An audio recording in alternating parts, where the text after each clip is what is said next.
వీలునామాని will అని ఇంగ్లీష్‌లో పిలుస్తారు.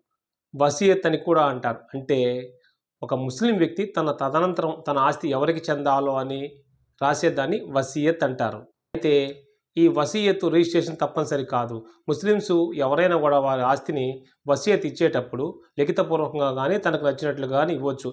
అయితే దీనికి రిజిస్ట్రేషన్ తప్పనిసరి కాదు. మరియు ముస్లిమ్స్ పూర్తిగా ఆస్తి మొత్తాన్ని వీలునామా రాయడానికి వీల్లేదు. మూడో వంతు భాగాన్ని మాత్రమే రాయాలి.